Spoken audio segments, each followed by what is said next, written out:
सत्यनारायण कथा के मध्य में भूदेव ब्राह्मण प्रत्येक अध्याय के बाद शंख बजाते हैं, शंखनाद करते हैं। सनातनी हिंदू भी शंख का नाद करके वातावरण को शुद्ध करते हैं। तो कल हमने आपको चर्चा में कहा था, हम आपको अवगत कराएंगे शंख की महिमा क्या है। शास्त्रों में शंख की अद्भुत महिमा बताई गई। शंख की उत्पत्ति कहां से हुई? शंखचूड़ नामक एक राक्षस था, उसका वध भगवान श्री ठाकुर जी ने किया और उसकी जो अस्थियां समुद्र में गिरी, उन्हीं अस्थियों से शंख प्रकट हुए। और शंख की अद्भुत महिमा है। सनातन परंपरा में शंख जिसके घर पर नहीं है, हिंदू के घर पर शंख होना बहुत आवश्यक। शंख 3 प्रकार के होते हैं, दक्षिणावर्ती, वामवर्ती और मध्यावर्ती। वैसे तो अनेक प्रकार के शंख हैं, पर 3 प्रकार के शंख प्रमुख हैं, दक्षिणावर्ती, वामावर्ती और मध्यावर्ती। वामावर्ती शंख जो बाएं हाथ से पकड़ा जाता है, वो साक्षात विष्णु जी का रूप है।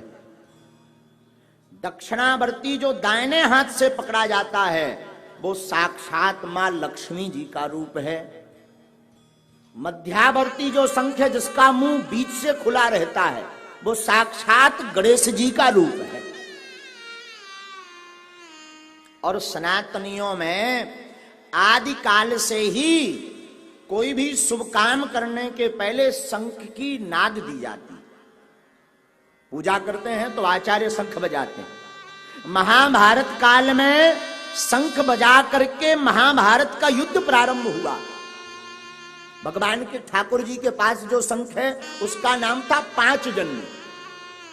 गीता में आया है, पांचजन्यम ऋषिकेशो देवदत्तम धनंजय पौंड्रम दधिमौ महाशंखम भीमकर्मा वृकोदरा।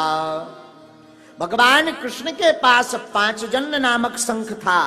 भगवान भैया 5 पांडवों में अर्जुन जी के पास देवदत्तक नामक शंख था। युधिष्ठिर के पास अनंत विजय नामक शंख था।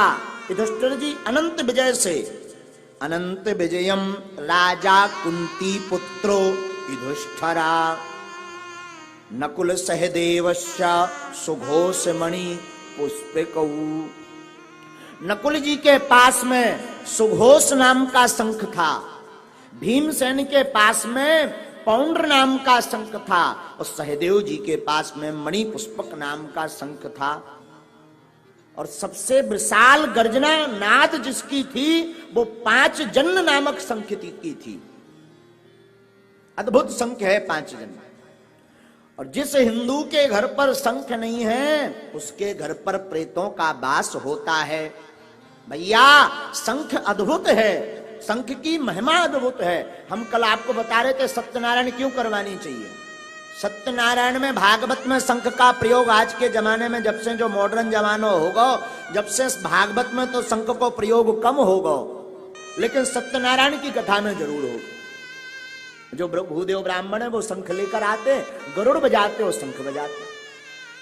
शंख से महाराज वैज्ञानिक मानते हैं कि जो विषाणु होते हैं वो शंख के नाद से बुरे विषाणु समाप्त हो जाते। से शंख से सौभाग्य प्राप्त होता है। शंख को घर पर रखने से स्वास्थ्य लाभ होता। और जो व्यक्ति प्रतिदिन शंख बजाता, उसके फेफड़े मजबूत रहते हैं। हाँ, शंख की अद्भुत महिमा है। श्वास रोकने की सामर्थ्यता भी शंख बजाने वाले को प्राप्त होती है। भागवत में जितासनो जितश्वासो जित संगो जितेंद्रियः, श्वास की महिमा भी बताई। तो शंख प्रतिदिन हिंदू को, सनातनीय व्यक्ति को बजाना चाहिए और शंख का पूजन भी करना चाहिए। यहां तक कि एक संत हमको बता रहे थे, महाराज जी शंख के जल को, शंख में जल भर के रख दिया जाए और ठाकुर जी को ऐसा प्रदक्षिणा करा करके उस जल को अगर घर पर छिड़काव कर दिया जाए तो घर से प्रेत बाधा जैसी महामारी भाग जाती है, रोग भाग जाते हैं, प्रेत बाधा दूर हो जाती। शंख नाद से धर्म का वातावरण बनता है। कोई हमसे पूछे कि आपकी दृष्टि में शंख की महिमा क्या है, तो हमारी दृष्टि तो कहती है सनातनियों की पहचान ही शंख है।